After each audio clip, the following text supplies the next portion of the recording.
Olá pessoal, tudo bem? Vamos dar sequência aqui aos nossos estudos sobre o IPVA, Imposto de Propriedade de Veículos Automotores, né?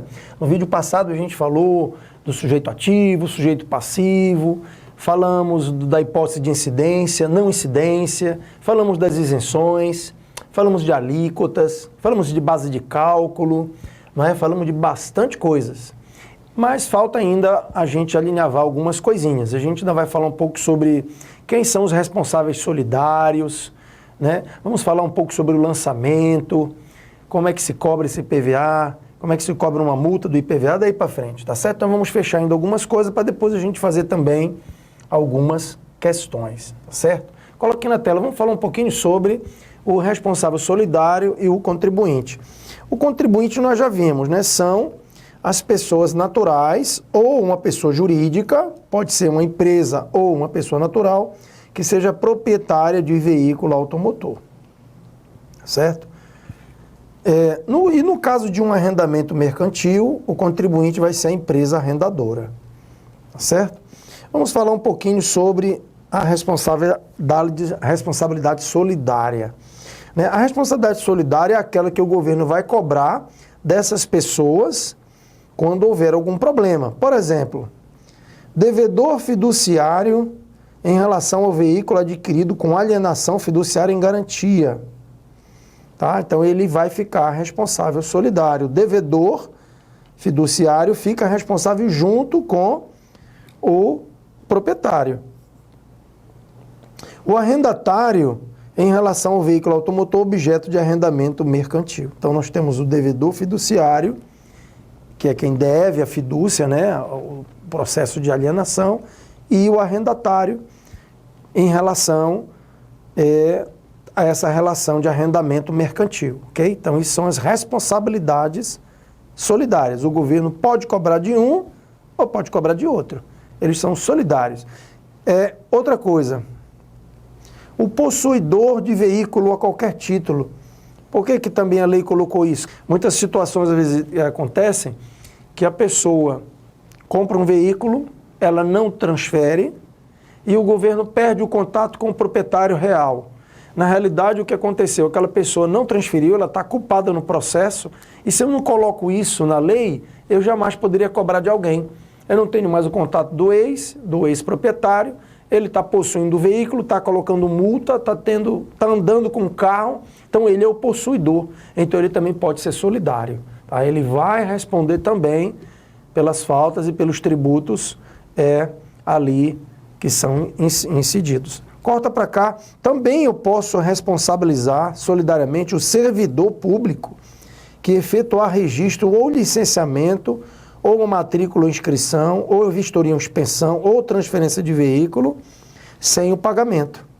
Ou com pagamento a menor, ou sem reconhecimento de não incidência, ou isenção do imposto, devidamente comprovado. Então, esse é um caso de houve um conluio lá, por exemplo, entre a pessoa e o servidor, lá da Cefaz, e aquele camarada conseguiu uma isenção de maneira ilegal, não é?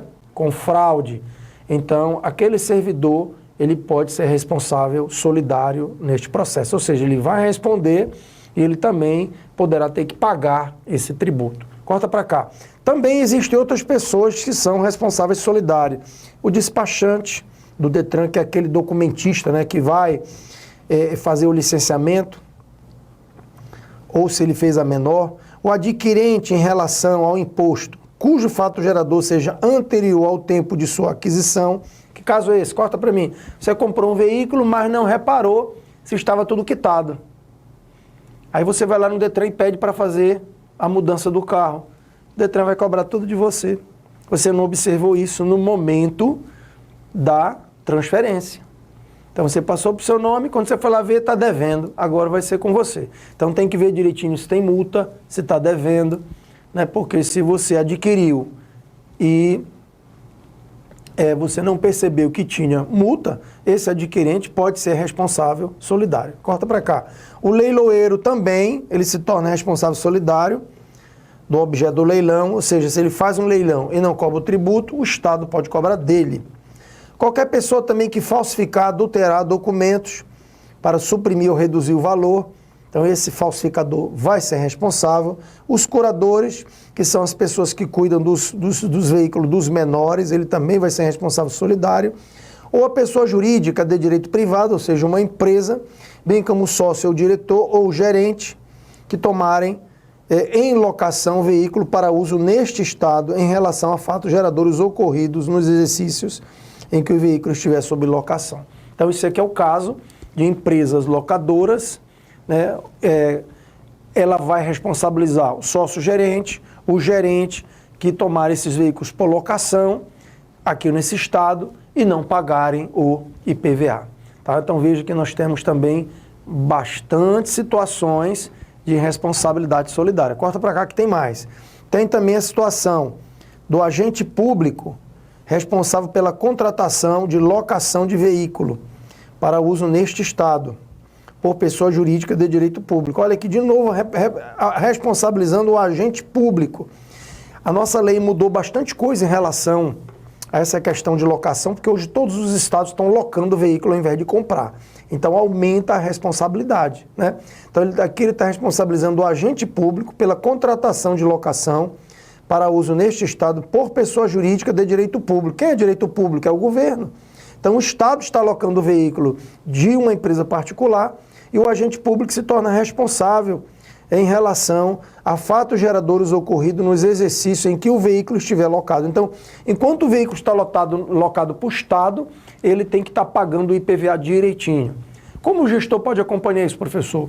No momento do pagamento mensal, ele pode pedir todos os comprovantes de pagamento dos tributos, né? Do IPVA, do veículo, do seguro, do licenciamento, assim como ele pede a certidão negativa para poder fazer o atesto e pagar, não é, aquela mensalidade, ele vai pedir também o comprovante de pagamento dos impostos. Corta para cá. Sócio, diretor, gerente, administrador ou responsável pela empresa locadora em relação aos veículos locados ou colocados à disposição no Estado. Então veja aqui, o governo ele não foi tão mal porque ele responsabilizou o agente público, mas ele também responsabiliza os donos da empresa, da locadora, o sócio, o gerente, o diretor, o administrador.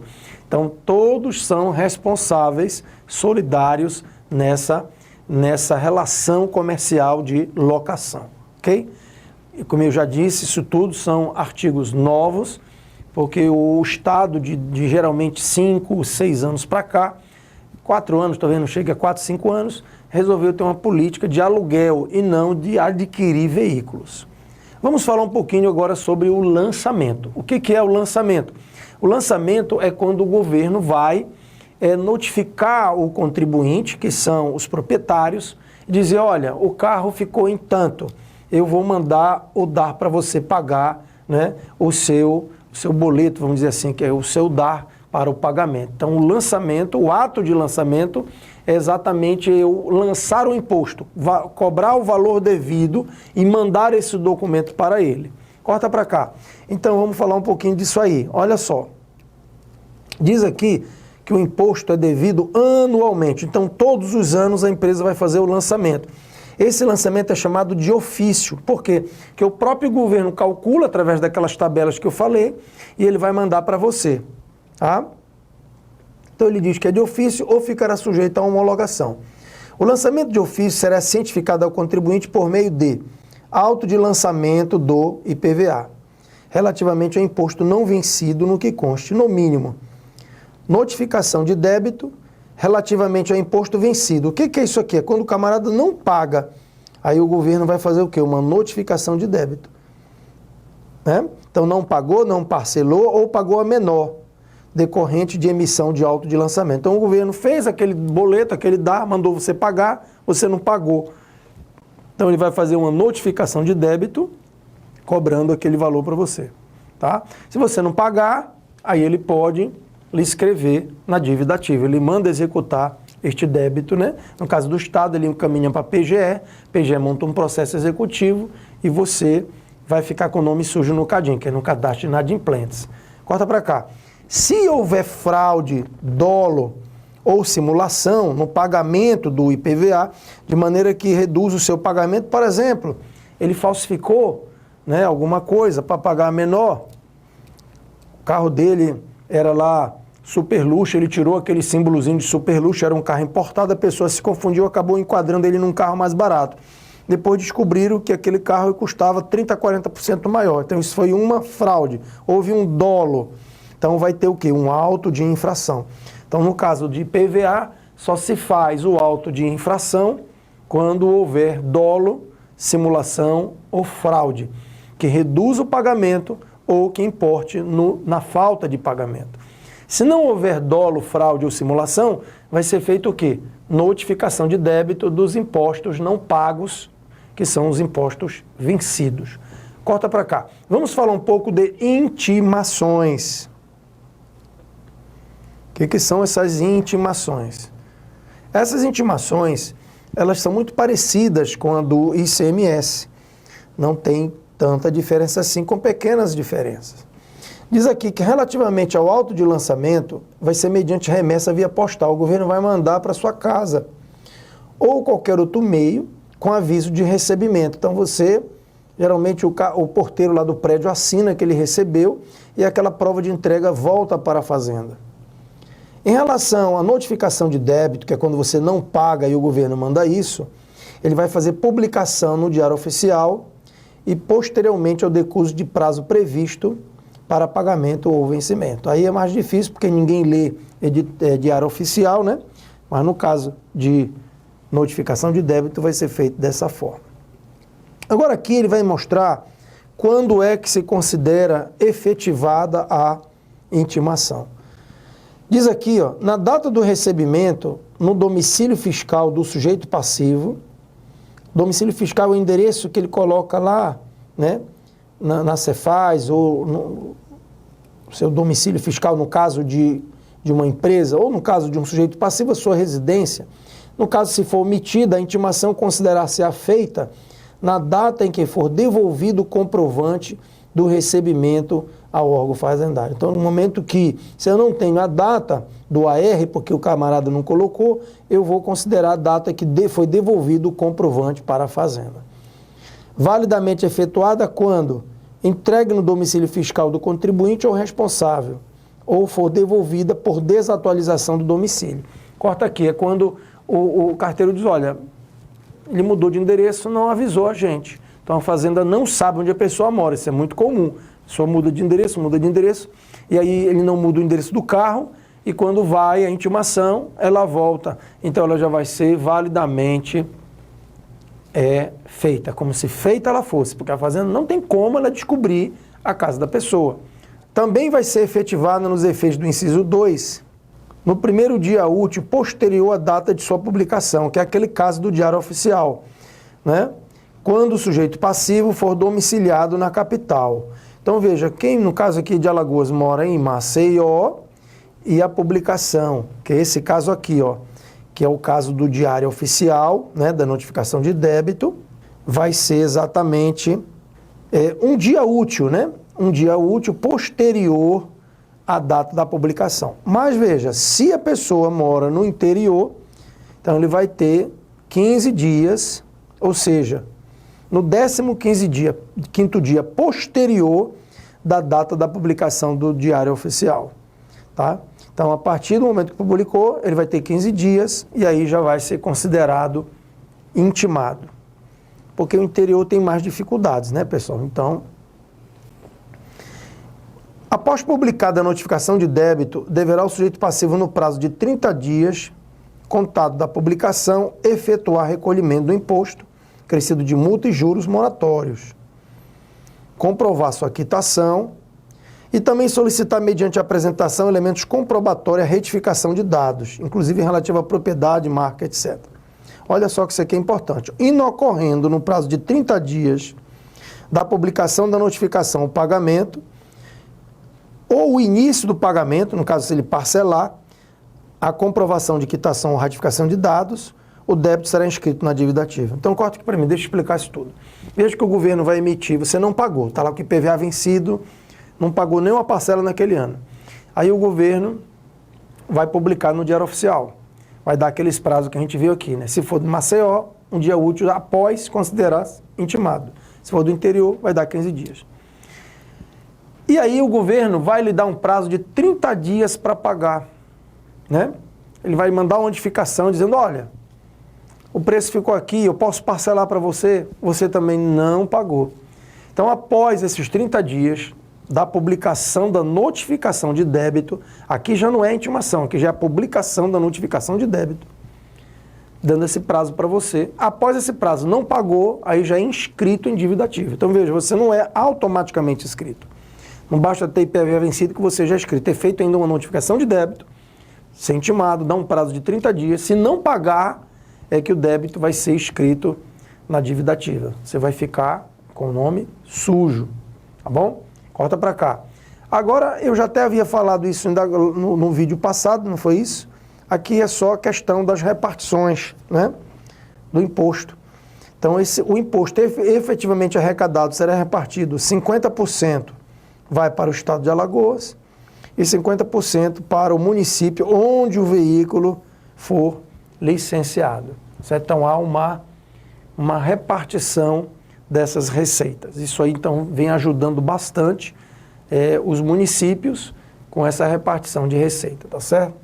Bom, em tese, eu falei aqui para vocês, grosso modo, o filé do IPVA, né? A gente já falou de alíquota, base de cálculo, fato gerador, incidência, não incidência, isenções.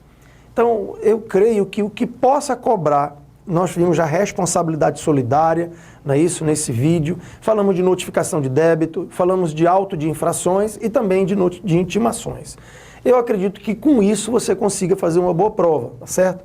A gente vai fazer um pouco de questões para a gente ver como que podem ser cobrados esses assuntos aqui para vocês. Bom, gente, vamos lá então, vamos começar aqui os exercícios. Esse primeiro aqui sobre IPVA, quanto à base de cálculo do imposto sobre a propriedade de veículos automotores, assinale a opção que apresenta duas assertivas corretas e a segunda especifica o conteúdo da primeira, ou seja, essa aqui vai explicar a primeira e as duas estão corretas, certo? No caso de veículo adquirido por consumidor final, será o valor constante da nota, incluindo opcionais, acessórios e despesas relativas à compra e venda. Se houver valor médio de mercado, né, isso aqui no caso, pode ser, por exemplo, um caso de um veículo usado, né? Aqui ele fala novo, então nós temos duas situações. Ou regularmente fixado, não dispõe de outra forma, o regulamento, esse seria a base de cálculo, que ele fala do valor médio de mercado. Tá uma boa alternativa, vamos ver a segunda aqui. Na hipótese de veículo importado, será o valor constante do documento de importação, mais o valor do imposto próprio. Que imposto próprio é esse? Ficou esquisito aqui, né? Documento de importação, mas imposto próprio. Pode ser o imposto de importação, tudo bem. E despesas de importação. Não está bem completo, porque aqui ele deveria dizer imposto próprio, que seria importação, mais IPI.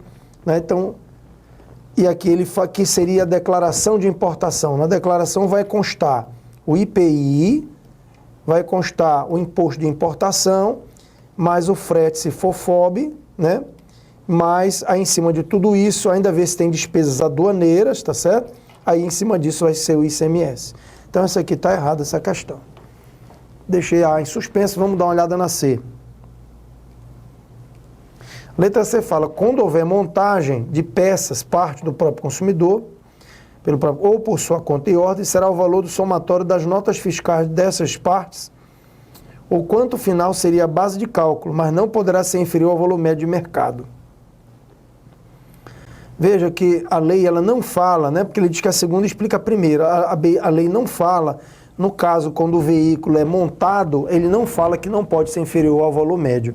Ele diz exatamente que você tem que fazer o quê? Somar as notas fiscais dessas peças e montagens para fazer o valor do veículo. Então, isso aqui também está errado. A letra D diz, sendo o veículo incorporado ao ativo permanente, será o custo de fabricação ou aquisição. A esse custo serão acrescidas todas as despesas inerentes à imobilização. Também não. A gente viu que quando bem incorporado, eu vou colocar a data da incorporação que vai ser desse veículo. Então, a data de incorporação e a nota fiscal do veículo, ou seja, vai ser o valor do bem que foi comprado. E não do jeito que ele falou aqui, é o custo de fabricação. Não é o custo de fabricação, é o valor de aquisição do bem, ou seja, de nota fiscal.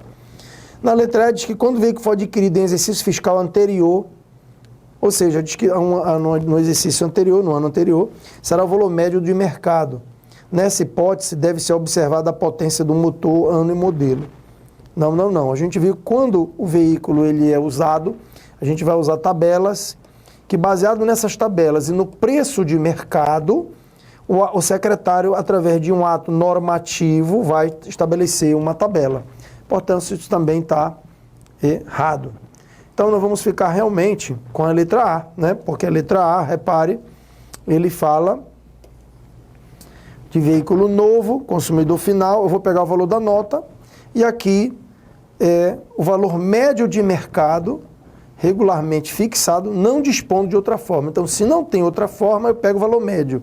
Se o veículo é novo, eu posso pegar o preço de nota fiscal, certo? Então, nós vamos aí para a letra A. Vamos para a segunda questão. Vera Maria teve seu veículo roubado no final do mês de março.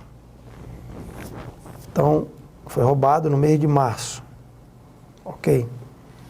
Vera havia quitado seu imposto sobre a propriedade de veículos automotores em janeiro. Então, veja, ela quitou em janeiro e ela foi roubada em março, em cota única. Para oferir o desconto, ela pretende receber de volta o valor do IPVA. Nesse caso, a Vera tem direito de receber IPVA quitado se houver pago seguro obrigatório? Não. O seguro obrigatório, que ele já está dizendo o nome, ele é obrigado a pagar, mas ele é diferente do IPVA. O IPVA, o imposto do IPVA é o imposto estadual. O seguro obrigatório, ele vai para uma seguradora. Não tem nada a ver, não é uma verba que vai para o Estado, ok? Tem nada a ver uma coisa com a outra. Corta para cá. Terá direito a receber a repetição da integridade do imposto pago. Não, olha, se ela comprou o carro em janeiro e foi roubada em março, ela vai pagar janeiro e fevereiro. Ela vai pagar 2/12 do valor do imposto. Como eu disse, é um valor pro rata. Letra C. Não terá direito de repetir o valor pago, pois o sinistro não tem relação com o fato gerador do imposto. Claro que tem, né? Se foi roubado, ela tem direito, onde ele coloca aqui repetir o valor pago, que seria, o nome desse processo chama-se repetição do indébito, que é um processo de restituição do valor pago, né? Diz, então está errado isso também. Diz a letra D que ela não terá direito de restituição do IPVA, sendo ocorrido considerado fortuito externo. Também não tem nada a ver. Está errado. Terá direito à restituição parcial do IPVA. Opa! Considerando que a subtração ocorreu em março. Então essa aqui é a correta. Por que parcial? Porque ela só vai ter direito a receber 2/12, janeiro e fevereiro. A partir de março ela não paga mais o imposto. Então resposta, letra E. Vamos então agora para a terceira questão. Sobre a repartição da receita obtida na arrecadação do imposto sobre propriedade de veículos automotores IPVA, assinale a afirmativa correta. Pertence ao município 50% do valor do IPVA arrecadado sobre a propriedade de veículo registrado e matriculado em seu território. Pronto. Essa aqui está certa. Vamos ver as outras. Pertence ao município 60%. Não é 60%, é 50%. Letra C. Pertence ao Estado 100% do valor. Não é 100%, é 50% para o Estado, mais 50% para os municípios em que for registrado o automóvel. Pertence ao município 30%? Errado. Pertence à União 10%. A União não leva nada. Portanto, a resposta correta mesmo é a letra A, né? Só voltando aqui, já que você tem 50% para o Estado e 50% para o município matriculado. Aqui ele não fala do Estado, mas o município tem 50% dos carros registrados. Então é a mais correta, né? Ele só não falou que também vai 50% para o Estado, mas como ele já fala de repartição, dá para você entender que se 50% fica com o município, os outros 50% vai ficar para o Estado. Então não é 60%, nem 100%, nem 30% e nem 10%. Portanto, letra A. Ok? Vamos mais uma questão. Nessa quarta questão, fala o seguinte, ó. Com relação ao imposto sobre propriedade de veículos automotores, IPVA, a propriedade dos veículos aéreos de uso exclusivo na agricultura. Ó, toda vez que aparecer agricultura, pode ser moto, a gente já viu que até 200 cilindrada, né? Pode ser carros e também pode ser aviões, ou seja, aeronaves. O pessoal usa para pulverizar, né? Teve utilização na agricultura, ela vai ser o quê, hein, gente? Isenta. Ok? Portanto, letra C. Veja que não é caso de não incidência, né? Lembra disso? A não incidência a gente vai incluir aquele caso partido político, União, Estados e Municípios, não é? As fundações, autarquias, fundações mantidas com poder público, etc. Tá? Então, esse caso que serão das não incidências. Nesse caso aqui, aquela questão agrícola, do deficiente, táxi, das vans, transporte coletivo, né? De vans, então isso aí vai ser o quê? Isenção, tá bom? Vamos mais uma, quinta e última questão aqui desse bloco para a gente encerrar. Júlio vendeu seu carro a José, deixando de comunicar a venda ao Detran. Ele vendeu e não comunicou, isso é muito comum. Só o fez 4 anos mais tarde, quando recebeu citação em processo de execução fiscal, pelo não pagamento do imposto sobre a propriedade de veículos automotores. Olha para cá, isso aqui é muito sério e já aconteceu comigo. Eu li a questão aqui, parece que eu estava me lembrando. Eu cometi um grave erro de vender um carro e a pessoa pediu para eu deixar aberto lá o nome da pessoa que ia colocar. Eu assinei embaixo, ele reconheceu a firma e ele não transferiu. Era uma imobiliária, eu troquei um lote nesse carro. Vim para Maceió e o carro ficou lá sendo multado durante 5 anos. Quando eu acordei, tinha mais de R$8 mil de multas e IPVA ele nunca havia pago. Pensa na bronca. Então, eu não tinha tirado cópias daquele documento, não estava preenchido o nome da pessoa, porque como eu transacionei em um lote, ele queria já passar para outra pessoa e não passou. Conclusão, eu tive muita dor de cabeça com isso. E o fisco de Brasília quis realmente me cobrar todos os impostos e multa que havia naquele carro, uma vez que estava no meu nome. Eu só consegui resolver, porque como eu tinha trocado num lote, eu levei a escritura, mostrei que parte do pagamento havia sido naquele carro, com placa tal, e lá na escritura tinha o nome da pessoa, que era o dono da imobiliária. Acabou que eu passei o processo todo para o nome dele, lá no Detran e na Cefaz, e ele ficou com todo o produto de multa e tudo mais. Então, provavelmente, ele também passou esse carro para outra pessoa dessa forma, mas acabou que, como eu provei que eu te vendi para ele, através da escritura, ele que ficou com a bronca lá para resolver e com o nome sujo eu consegui me tirar. Mas se eu não tivesse trocado esse carro por um lote, como é que eu ia provar, já que eu não tirei cópia do documento? Né? Então, veja, isso é muito sério. Vamos para cá, então, porque esse capítulo ele está falando exatamente esse assunto, daquela questão da responsabilidade solidária. Né? Aqui ele diz que José, que adquiriu o veículo e que estava na posse. Né? Então, veja, Júlio vendeu para José. Ele está dizendo que a culpa é só do José. Não, a culpa é dos dois. São dos dois. Júlio, que não informou o órgão. Lógico que quem compra é o maior culpado, né? Porque quem compra tem que ter a responsabilidade de transferir, né? Mas nós vimos que a lei, ela faz o quê? Ela culpa ambos, porque a responsabilidade é solidária. Então, ambos solidariamente, cabendo à fazenda optar pelo sujeito passivo na execução. Ela pode optar pelo dono do carro, ou se o carro for apreendido por aquele que está de posse do veículo. Nós vimos na lei que solidariamente aquele que está de posse do veículo, ele também se torna solidário. Então a fazenda opta por aquele que ela achar mais fácil no processo de execução, ou por aquele que está com o carro de posse, ou pelo aquele que onde está o nome do veículo, que é o seu proprietário original. Portanto, letra C, veja que aqui ele fala que é só o Júlio, o responsável, ou seja, o que vendeu, está errado. Não é? Aqui ele diz que é só o José, também está errado.